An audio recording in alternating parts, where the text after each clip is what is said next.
Hello and welcome to the Smart Women in Business vlog and podcast. I'm your host, Jane Mackay from Jane Mackay Communications, marketing consultant and coach who works with people across the world to build the business of their dreams. Today, I have the pleasure of speaking with Elle Roberts from Rare Seed Agency. Elle has been an OBM, online business manager, for the past 4 years, but has been in business for almost 13 years. Woohoo, me too. Gosh. She has a passion for working with women because it grants women in particular a freedom to be ambitious and career focused while showing up for their family in a way that excites them. Welcome to the show. Yay. Thank you so much for having me.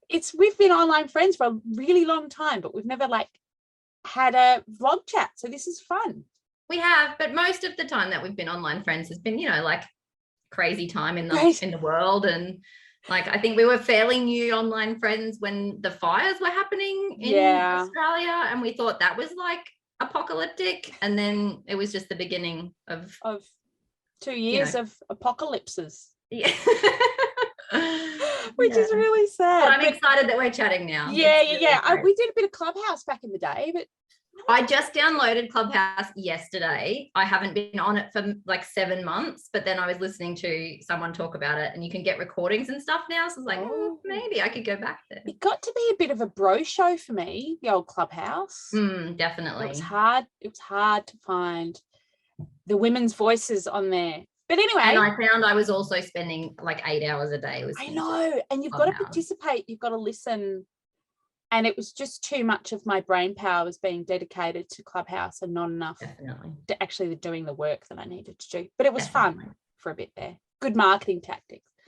Tell me about your business journey and how you got to where you are today, because 13 years, congrats. Yeah, I'll try and give you the very condensed version because it's definitely been a winding road of so many things. I very begrudgingly got into business when I ended up in a situation at 23 that I was a single mum. I had a very ambitious career path ahead of me in tourism and business development, and then tourism industry, single mum, no family in town. Those things did not mesh together well.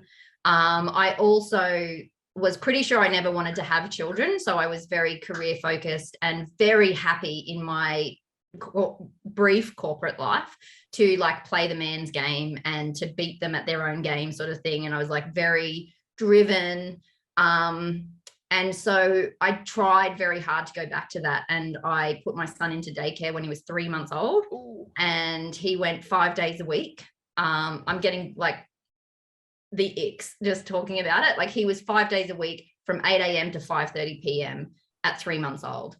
And I cried every day on the way to work, and I cried during my whole lunch break. And yet I kept trying to show up to my job like I didn't have a baby, like my whole world hadn't turned upside down, like I didn't suddenly have completely different values and priorities and all of the things.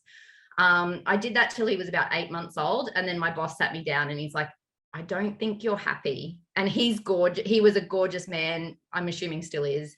A very family orientated man, and was not at all condescending or cruel. He was just I just don't think this is working for you. You're doing a great job. You're showing up, but you're not here. And I don't think you should be. Please, please go home and be with your baby. And I just I broke down in his office. And then thankfully we live in a world and a country where we can get some benefit. So then I just went on the single parent pension and picked my baby up from daycare and was never again. You're coming with me and I'm never letting you out of my sight. And I was just so grateful that I could spend some time at home with him. And we really spent a couple of months just really reconnecting and doing all those mum things that you're supposed to be doing. And I slept a lot because it had been a crazy couple of months. But I very quickly realized that I'm still driven and I'm still ambitious. And just because my values had changed doesn't mean I was a totally different person. Yeah, your identity doesn't change. So I trying to give you the condensed version. I then spent the next couple of years rolling from one business to another quite quickly. I started just making kids clothes and selling quilts and kids clothes and craft things. And that very quickly led me to create an online store for other makers and sellers. And then it didn't take me long to realize that retail wasn't my jam at all. I loved the marketing side of it because that was my background, but I was much more excited working with the sellers and helping them get their business to where it should be than I was excited about actually selling stuff on the side or talking to customers or dealing with customer order questions and things like that. So moved into the coaching consulting space quite quickly in those first couple of years, because my background was marketing and business development. And then my passion was then like, and I was surprised too how hard I'd found business. Like I knew I had all the studies and the like background that should have made business really easy for me. And 13 years on, it's still not easy for me, because when you're doing your own stuff and you care, it's all about emotion and self-worth. And I'd come out of an abusive relationship, so my self-worth was in the toilet. And so I got really excited really quickly about helping other women deal with their marketing and think about their business plan without like the weight of, you know, like small business advice that makes you feel crappy about what you don't know, and the 20-page business plan that just sits in the drawer because I was talking about them this morning with a client going, I'll do your marketing strategy, but don't expect a conventional marketing strategy because people just put them in a drawer and ignore them. Yeah, I mean, I keep boring. going back to like the traditional proposals, like documents and briefs, and I'm like, no one does anything with them because they don't even make any sense. Have you got a business plan? Yes, tick. Yeah. Have you ever looked at it No again? one looks at it. Yeah, it's meant to be a living document. So yeah, and then I was in the coaching space for about 8 years, and then was pregnant with twins. Very different relationship, very different situation. Very excited to be pregnant. Shocked that it was twins. And at that time, I got sick really quickly when I got pregnant with the twins. So the business kind of came to a halt without intention. But as I like prepared to go back to work after the twins were born, I knew that I couldn't go back to the same business. I was just doing consulting and coaching, and I was doing about 30 hours a week of face-to-face time with clients. And I just like 2 newborns. I was like, that's not going to be achievable until they're like 7, really, is it? So I, again, kind of begrudgingly, I was like forced down this other path. And I knew that I didn't want to like sell myself as a VA because I'd had 8 years of consulting and business strategy and planning and marketing. I did all of my own tech stuff. So I knew that I had the capabilities to be a VA and do the admin side of things. And then honestly, I thought I invented this new thing called virtual business manager. And my website actually like had virtual business manager everywhere. And then it was about 3 months in that the online business manager stuff started to trickle down from America. It like sort of blew up there first, and no one in Australia was really doing it.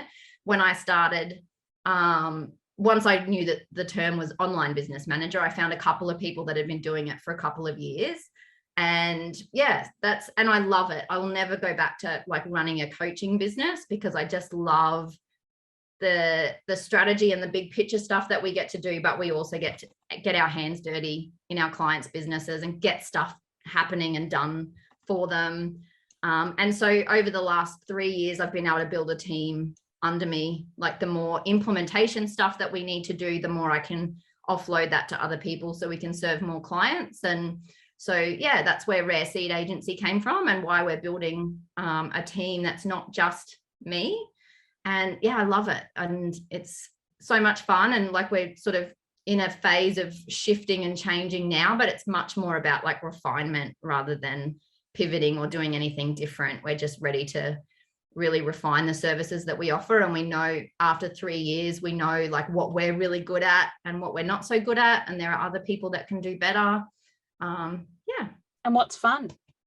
Yeah. And what lights us up. And yeah, definitely leaning into that more in 2022 for That's sure. such an element of how I love working with my clients. I go, oh, people told me I should do this, should do that. No.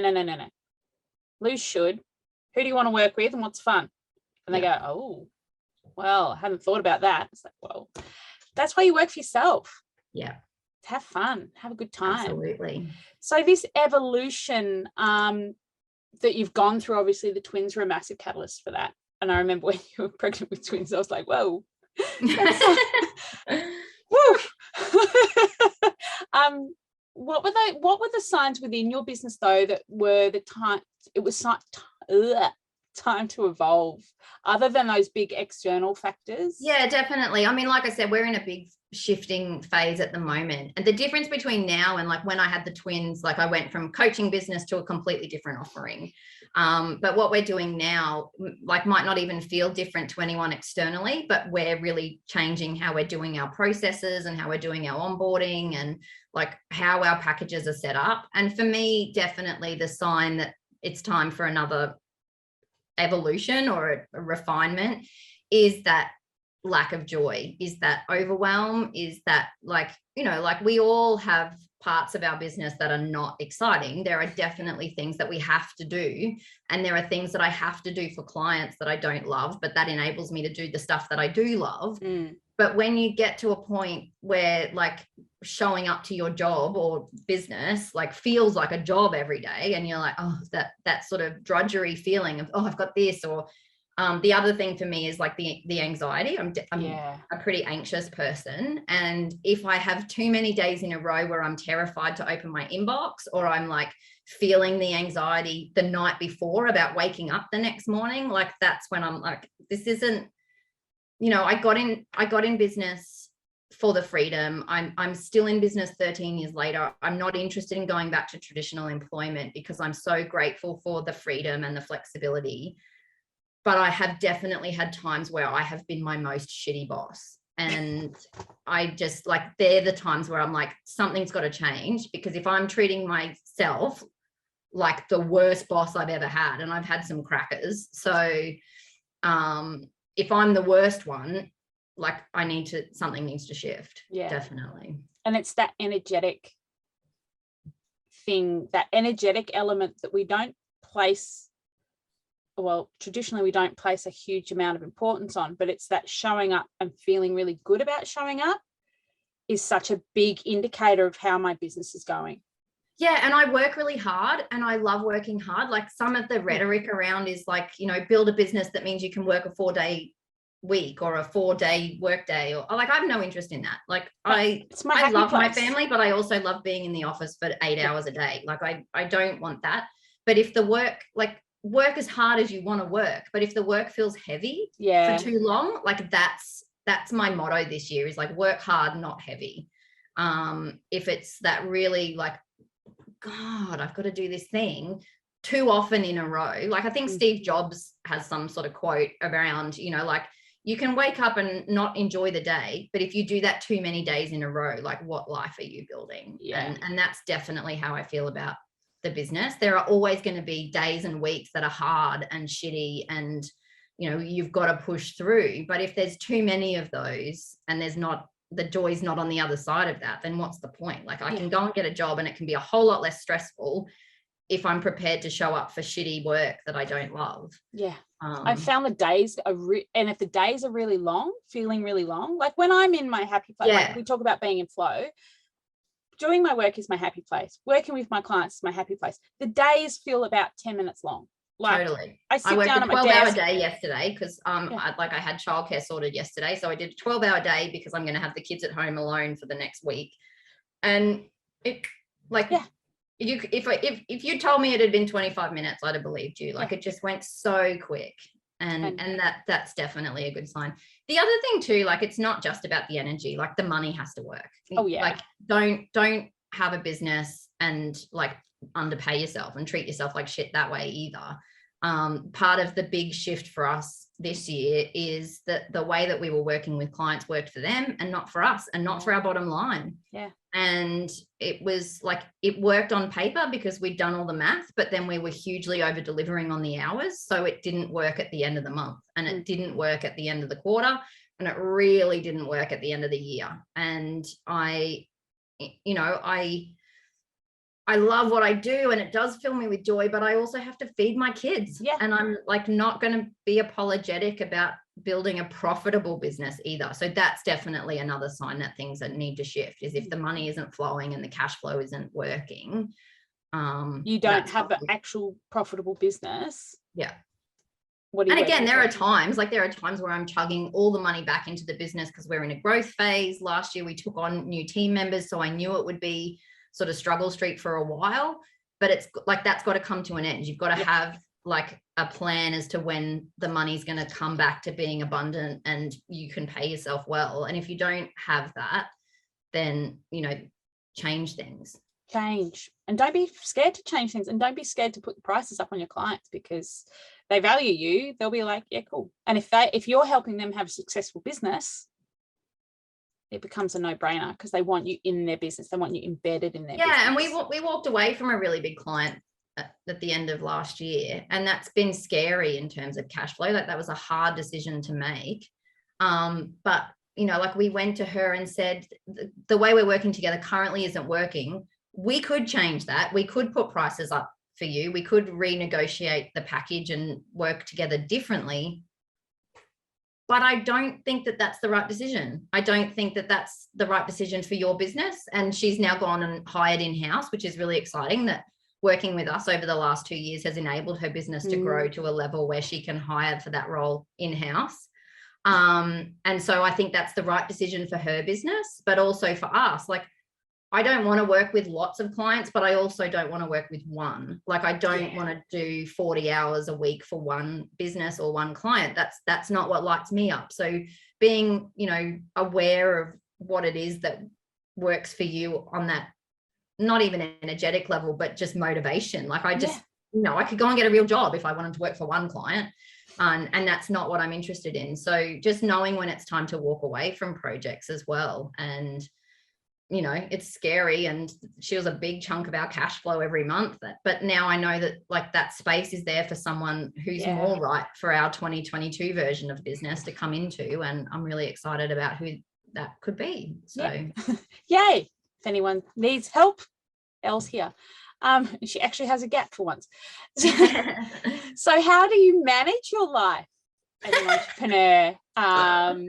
Interesting question. It is for any person who has multiple roles in the life, be it parenting, carer, you know, wife, partner, daughter, whatever you are, it's always hard. It is always hard. And like, my partner and I are going through a separation at the moment. So the childcare situation is changing regularly. The support and responsibility situation changes depending on how everyone's emotions are at the moment. So there's, you know, and year before, I was diagnosed with ADHD, and I have fibromyalgia. So, like, juggling the health stuff around things as well.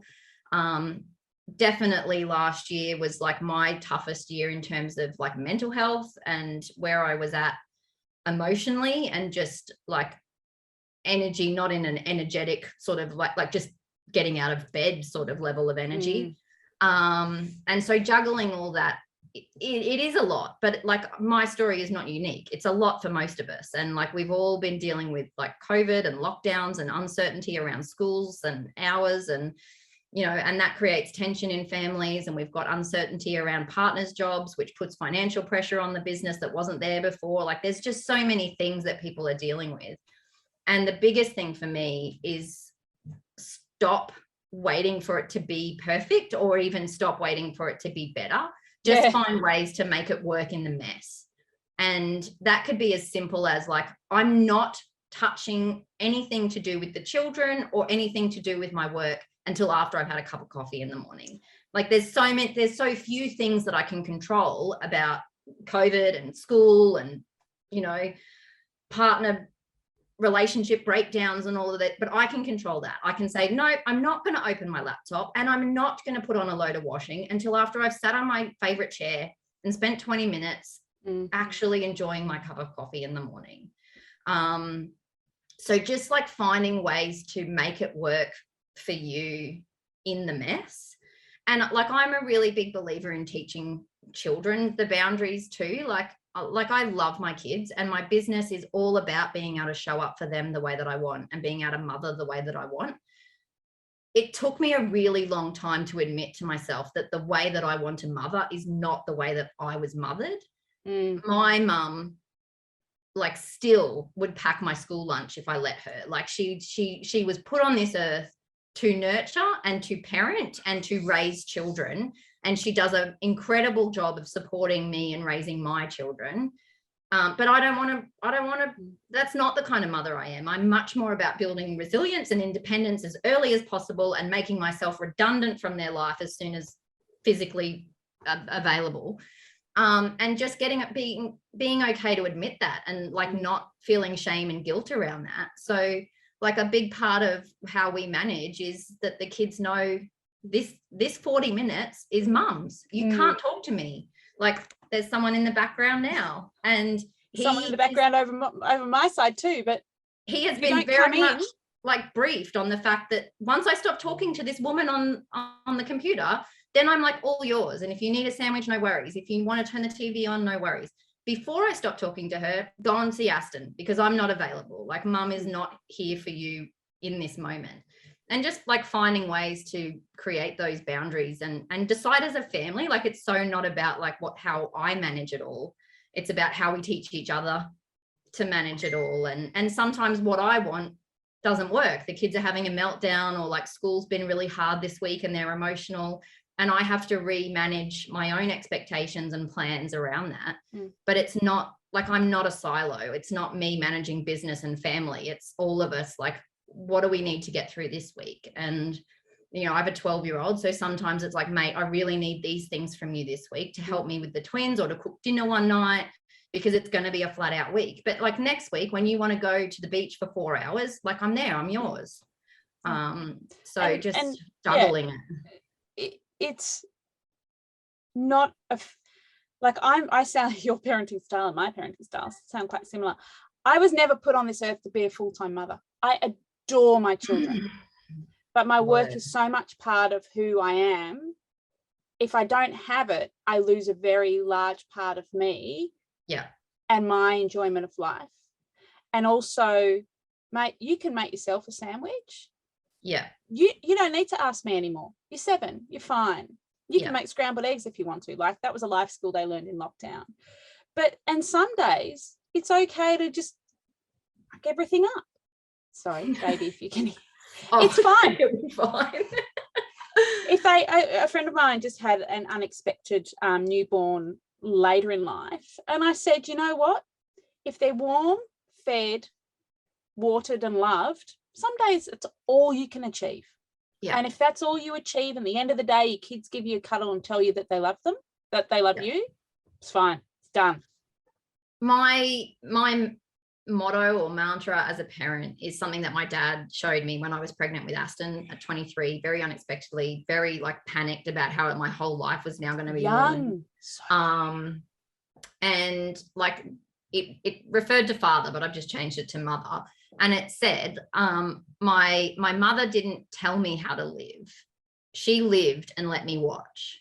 And like whenever I feel the mum guilt, whenever I'm like, I'm not doing enough, I'm not showing up for my family in a Betty Crocker enough way, you know, like we've had pasta bake 3 nights in a row. What a failure am I? Had bacon and eggs for dinner. Yeah, I'm just like, no, I'm like allowing my kids to watch me live the life that I want. Like, and if that means that you want to be a full-time mum, like more power to you. I'm often jealous of my friends who love that. And like my mum, she worked on and off throughout our like childhood, but she like her joy was gained from baking fresh bread rolls for us to come home to after school. Like my kids are not ever coming home to fresh bread rolls in the oven. Like just get over that one, guys, because it just ain't happening. But that doesn't matter. Like I want them to watch me live the life that I want. And I don't want to tell them that they can do anything and be anyone. My daughter, especially, like I can't sleep at night if I'm telling her that she can do whatever she wants in the world, but then I'm allowing myself to like live by the shoulds and to be really, you know, to beat myself up about the guilt and the shame that comes with being a mother who has other things on her plate. So yeah, I watched my mum absolutely struggle. We both went to private school. And then the big recession hit in the late 90s. She was working 8 till 6 every day at a job she hated and spending an hour and a half down public transport on top of that. You know, and we get home, I was 7, latchkey kid, and my 10-year-old sister, and the guilt that she experienced was horrendous. And I feel so sorry for her looking back at what she missed out. Yeah. And how well she did show up. Like she'd hang the washing out at 6 o'clock in the morning, like freezing her fingers off. And just, but that sacrifice was for us. And, you know, she's like, I couldn't get a do-over on that. So we just did what we had to do. And that's just, oh my God, I never want to go through that either. So it's this balance of, it's always a balance. It's always trying to find, and it's like what working works out what's important for your for family you and your families. Like exactly. That's it. If private school matters, like my kids go to private school, if that matters, then like you have to juggle the finances differently than if it doesn't matter. But at the same time, like I don't care. I mean, I do care, but I don't lose any sleep over the kids having pasta bake 3 nights in a row, but I put them to bed every night. There are things that are non-negotiables about our family life as well. They're just different from someone else's, and just being okay with what that is, you know. There's too many times that they go to school and there's like LCMs and packets of shapes in their lunchbox, but I put them to bed every night, and I'm like, they know when I'm working, I'm not available to them, except that if they really need me, they know that I'm fully available if they're bleeding at all times, because they're like absolutely my priority. They just don't have to be my priority in every moment for them. I'm not there in there doing craft and there are other people who are great in their life that can do that for them.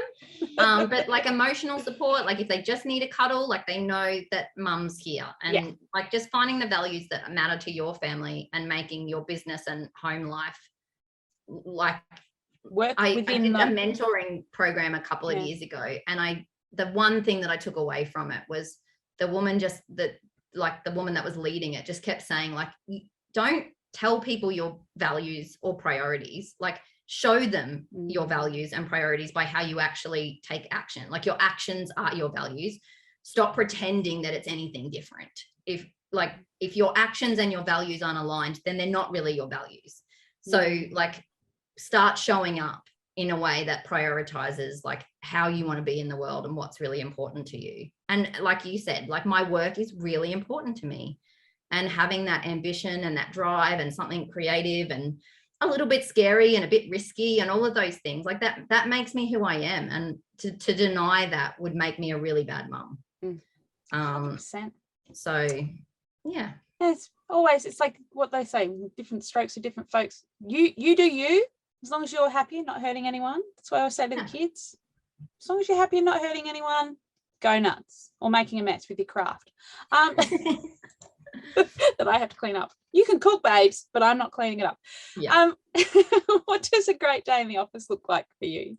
Like a shut door and 10 hours of solid focus, definitely. I love a bit of like, not multitasking, but I love a day that's varied. I love it when I've got a lot of things happening. We have a real combination of like detail, micro level, like quality control stuff that we do for our clients with tech and like email sequences and automations and all of that.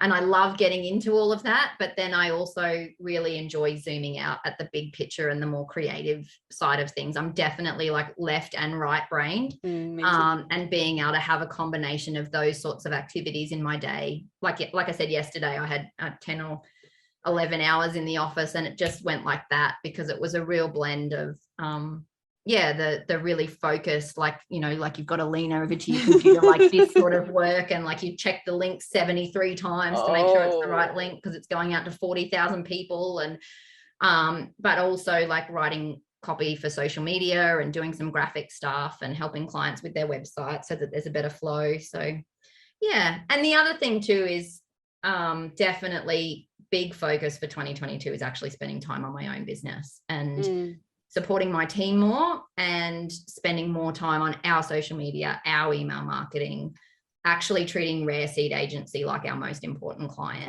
And that's been a huge shift for me and something that I'm not naturally good at. But that's like yesterday, I spent the first 3 hours of the day on our stuff, and that feels really good.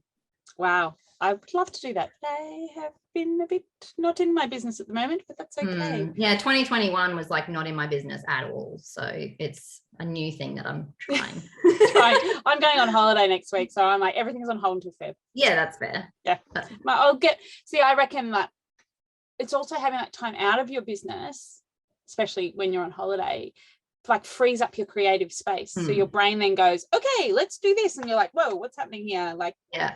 And that's what I say to my clients, you know, if you systemize everything, you work everything out in advance, you really now like do everything in advance, it frees up so much creative space for you that then your business grows even more. Yeah. It's really interesting how it's like not a phenomenon, but how that works. Yeah. So what tools do you use in your business to help you be productive and efficient? I don't know if it classifies as a tool, but January last year, I hired a project manager, and like that has been the biggest game changer for me. It felt like a ridiculous thing to do because I do that exact work for a lot of our clients. But I wasn't doing it for our business and our team. And like just having her to like hold me accountable on that and to do so much of that project management and like team management has just, like you said, freed up a lot of my brain space for that creative thinking and that bigger picture strategy stuff that we were really missing. So that's definitely the number one thing that changed last year. But in terms of like actual tools, I'm a sucker for a paper planner. I definitely do best with pen and paper. I wrote out my to-do list for the day just before our call so that I can dive into work straight away when we're finished. I usually do that the night before so I can dive into work first thing in the morning. And software, like I can't go past like Google Drive. I love how it, like my calendar and my Drive and my emails all talk to each other. And Asana is my other like go-to. Even though I write lists in pen and paper, like being able to communicate with the team and task delegate and also communicate with clients when we're working on like big copy projects or website projects and things like that, like to be able to communicate with clients about what is needed from them and what the expectations are and stuff. Asana's great. So I love a good project management tool. We touched on this a little bit earlier, but one of the things that affects every entrepreneur I know is imposter syndrome. So what are your methods to overcome it? How do you respond to the bad days in business, which we all have, but don't always see on Instagram? Although your Instagram's like super like honest, I found. Yeah, I feel like it's not. I know that it is fairly, but even that, like I do feel like I just give the highlight reel. I mean, part of that is, you know, the separation that I'm going through has been 12 months long, if not 24 months long. And I haven't shared any of that online because it's not my story to share. And it's not, I can't share that in a way that's like not revealing stuff that I'm not comfortable revealing. So like at some point I'll say on Instagram, like I'm a single parent now, but not sharing that story has actually been really hard. Along with my ADHD diagnosis, I've also been diagnosed autistic, which I found really surprising. But one of the things that definitely resonates is like, I just have no filter. Like I just tell the truth because this like doesn't make sense to my brain to do anything else. So like keeping a big part of that hidden has felt really hard. But I do try to be honest about how hard business is sometimes and how low, I can get and the challenges that my team face. Like 2 of my team are in Melbourne, so they've gone through, huge amounts of lockdown and uncertainty. One of them has 4 children who like then isn't at school and, all the things. So business is messy, life is messy, and definitely the last 2 years have made it very messy for a lot of people. And I think the thing about imposter syndrome for me is like there are times in my business where I have definitely like conquered that and I've felt really like on game and, on top of the world. And then it's really surprised me when it's come back and like smacked me in the face again. Coming back after having the twins was really tough. And part of that was just like, I didn't take a photo of myself for 12 months. Aww. And it wasn't at all like my body hadn't changed. I wasn't suddenly 4 sizes bigger. It was not about any of that stuff, except that my body didn't feel like mine anymore. It felt really broken. I was really sick through the pregnancy. And then the first 12 months that I had them was when I learned that I had fibromyalgia. I was in a lot of pain a lot of the time. And I just like before that, I literally had shirts and I had like people like refer to me as the selfie queen. I talked a lot for years about personal branding and showing your face. And it doesn't matter if you have a logo or not, people need to see your face because they want to know who you are. and connect with your eyes and your smile. And then for 12 months, I couldn't take a photo of myself. And so then I was like, I can't even talk about the same stuff I used to talk about because I'm not walking that walk anymore. I'm not living that. That's not my truth. My truth is that I can't look at myself in the mirror. I can't take a photo of myself. And so like having to go through that whole like self-worth and value and like redefining who I am and what my relationship is with my body, when I'd done that once before, like felt really frustrating. And then, you know, last year I reached burnout. Absolutely. And I was in a really low place in my mental health. And so the imposter syndrome comes back hard and fast. It's like, you know, can you even do this? Like, why are you trying to get a new client? Like you can't even show up for the clients that you've got. And it can be, and then you can get in a cycle then, and you keep like over delivering and like making life harder for yourself because you're not coming from a place of empowerment and like confidence. So I just think like the biggest thing to share on all of that, my advice around it would be like, just know that it happens and it will happen again and it will come back in other ways and because of other things. And like, you know, a relationship breakdown in itself, I'm like, you know, part of my message has been like our family life is so great in connection with business. And then now it's in the shitter. Like, how do I show up and be real about who I am? And you know, there are so many different stories that we like to tell ourselves about why we're an imposter or why we're not worth what we are or why we don't know what we know. And yeah, just making sure that you know it's going to happen again and like being confident that you can ride the roller coaster because you have done it before, like just knowing that there is another side to it. And even though it's come back again, doesn't mean that you're not going to get to the other side again as well. And then just surrounding yourself with the right people, you know, like, and I don't even mean like mentors and paying for the people. I've done plenty of that. And I've done some of that that's been really helpful in the last 2 months. That's really unlocked some of my like deep stories about worth and value and things like that. So doing the work all the time for sure, but just making sure that you're around people that like have your best interest at heart. In a way that aligns with your values. Like lots of people say they've got your best interests at heart, and so they worry for you and tell like poo-poo your business all the time because they just want you to have a successful life or whatever. Like so being around people who have your best interests at heart, but whose advice and encouragement also aligns with where you want to take things and what you want to achieve in life. And I have definitely outgrown people on the journey, and I've outgrown friends and family, and I've also outgrown people who used to be that support network for me because they've gone in a different direction or their values have changed or my values have changed. And just being comfortable with like choosing who you spend your time with so that, you know, you're putting yourself in the best position to keep going. And succeed and thrive and all of those things that you want to do, because and get back to trusting yourself. Like if you don't trust yourself, if you don't believe you're worth it, like what can you do now to get back to a place where you can? And hanging out with people who like reinforce the fact that you're not that great is not going to get you back there. So even when like it's not even a fake it till you make it kind of thing, except it sort of is. It's just like, if you were there, if you did feel like you were valuable, if you did feel like you were worth it, like what would that person be doing? Who would that person be spending time with?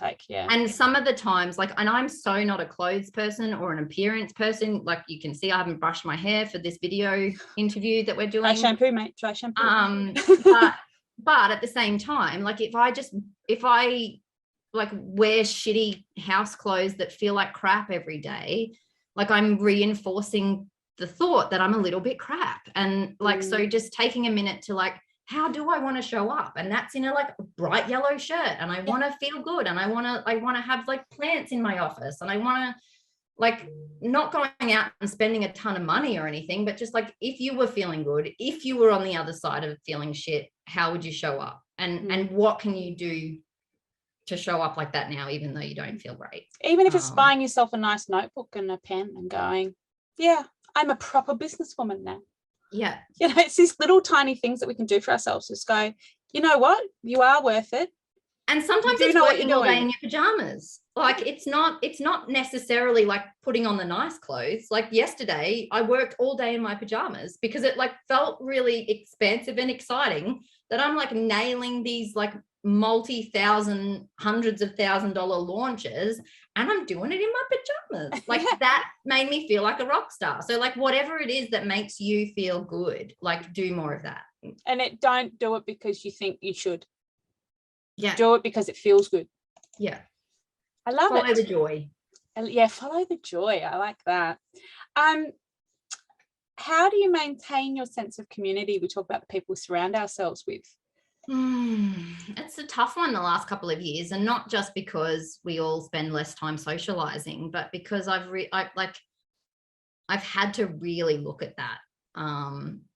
There's a whole lot of community stuff that is really superficial, and there's a whole lot of like Instagram and social media stuff that like is that like instant gratification kind of like, oh, I have friends, but then it's like, who would I ring and say I can't get out of bed this morning? Like how many of those people do I have in my life? And at my really low point last year, there weren't many. And that's not because I don't love having friends. It's not because I don't have great people in my life.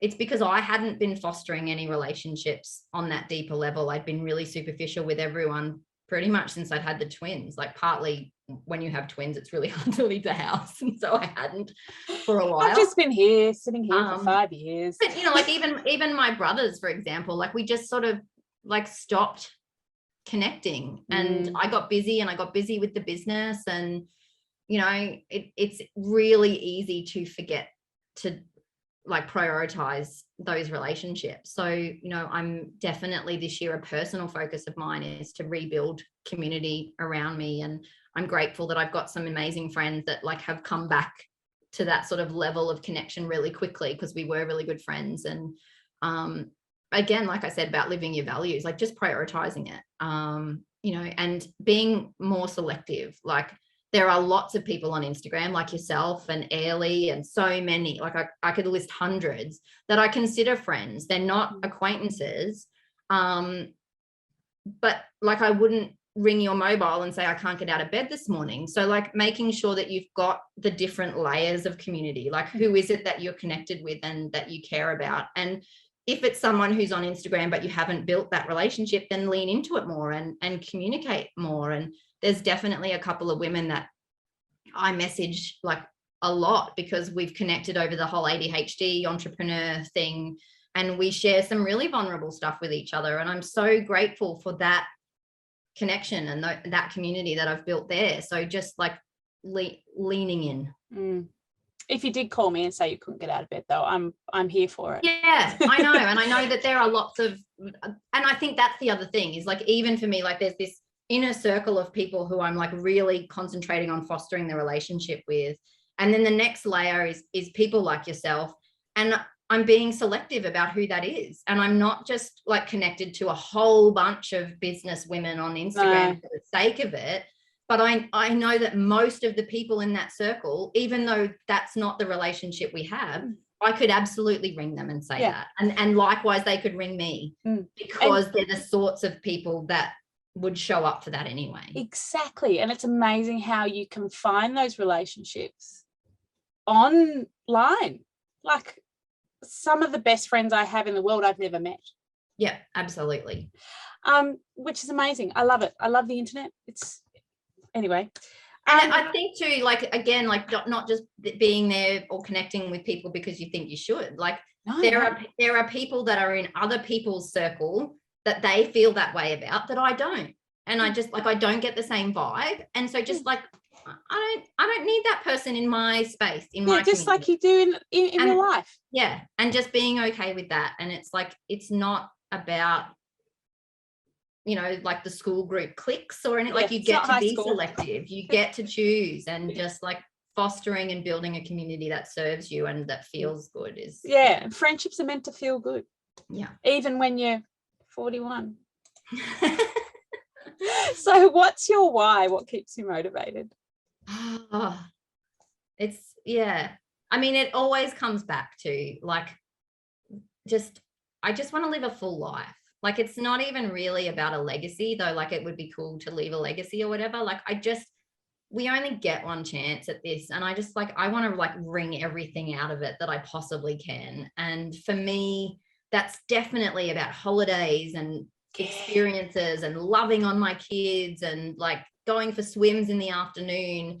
But it's also working hard. It's also putting my stake in the ground in terms of my business and showing up for my clients. And, and I think I'm my why in the work that we do is definitely I think entrepreneurship, online business, the world of small business allows that sort of life for women in a way that corporate has tried really hard not to. Yeah. I'm definitely a hardcore feminist, and beyond that, now as I've become a bigger part of the disability community, and I've unpacked my own white privilege and learnt more about racism in our country and around the world.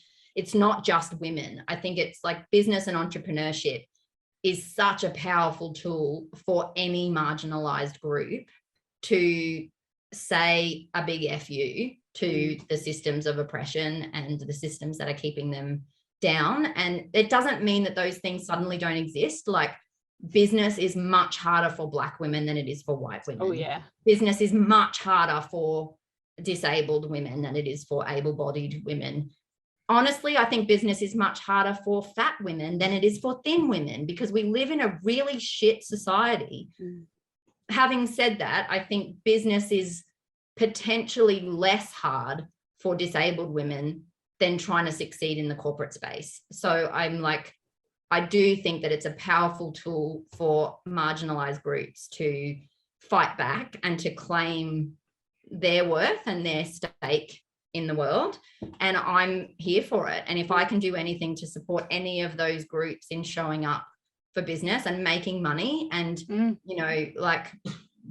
being able to be profitable and successful and ambitious and have goals and have health needs that mean some days they can't get out of bed, I'm so here for it. So and setting up a business that does allow them to spend an entire day in bed without having to call a boss who's oh, again. And if you're spending the day in bed for mental health and you can't give a doctor's certificate or have a boss that understands what that means, I'm just really passionate about business, but it has to be that tool for freedom. And business in general doesn't offer that unless you create a business that allows, like I said before, you can be your own worst boss and you can absolutely create a business that will fall over if you spend a week in bed. But you can create a business that allows that freedom, and it's hard. And as I said, it's harder for people who have layers of that marginalized thing on them. It's harder for me now than it was when I wasn't, struggling with my own health. And thankfully the last 2 years, my fibromyalgia has been so much better. But, I spent months and months where I never saw the inside of my office. I worked from my bed or not at all. And that was hard. And that was much harder than now when I can sit at my desk for 11 hours. But it was still a shit ton easier than trying to beg, borrow and steal from a boss who didn't think that I gave a shit about the job anymore, or suddenly thought that I was unintelligent because I couldn't show up for work 3 days in a row. Or, there's just so many assumptions that are made about people who, have any sort of requirement for support or, any sort of oppression placed on them, that corporate just really likes to stick a finger in and create a bigger issue out of something. So I think business creates a lot of opportunity for us to build freedom and to build more diversity and inclusion in our economy. And put wealth trickle down into more hands. I mean, I my children both have a chronic condition. So I will have, my daughter will have 10 days off out of 4 weeks sometimes. I couldn't do that in a job. I literally could not do that. I would have to quit my job. You maybe could, but you would never progress because no one would think that you were serious about the job. You wouldn't be able to get the promotion because someone who doesn't have a sick kid would get the promotion over you. You could maybe fight your way through for a little while, but then you're just there's a lid put on you and you're shelved and that's it. And you've got an income cap then, and just all these systems that are in place. anyway, we could talk about that on a whole nother podcast. We could definitely. And like you said, like it does put like money in the pockets of people who struggle to get it other ways.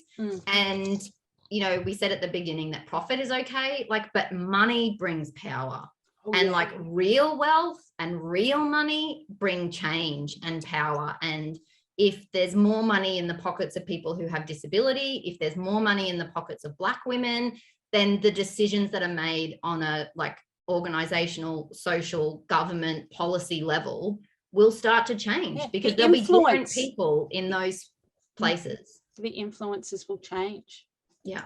Blows my mind. What are your top tips for all the smart women in business across the world as we wrap up? Oh, look, honestly, it is follow your joy. It is like business is hard. Life is hard. Don't make it any harder than it needs to be. Like, don't beat yourself with the guilt stick. Don't tell yourself that, like, I mean, I think guilt is a really powerful emotion. If I feel guilt too many days in a row, then that's again when I'm like, okay, our family routine needs to change. Our kids really didn't cope. I mean, they coped with going to school last year, but they really struggled with that, and they're going into prep this year. So I'm very aware that they're going to need more of me than otherwise. And like the last term of school last year, I felt crappy about that. I felt crap that they were there until 5:30 when they clearly needed to be picked up earlier than that. Like they were overwhelmed, overtired, not coping. So if you feel guilt too many days in a row, then change something. And I reorganized our routine, and I like reorganized our childcare so that I could pick them up at 4 o'clock in the afternoon and not at 5:30. But don't just like use guilt to beat yourself up. Just follow the joy. Like do what works for your family, make it suit your values. And if no one else does it that way, then it doesn't matter. I love it. All right, Elle. Well, it's been a powerful conversation. How can listeners find out more about you and your work? Definitely Instagram, we're at Rare Seed Agency, just all one word, no special characters. And on the web, we're at rareseedagency.com. And yeah, if anyone's in need of some support, strategy, or implementation in their business, feel free to reach out and get in touch. And then on Instagram, I just love to share the story of like where we're going and where we've been and what that all looks like, mess and all. So thank you so much for letting me be on the podcast. Thanks for coming. I love it. It's been amazing. It's been really fun.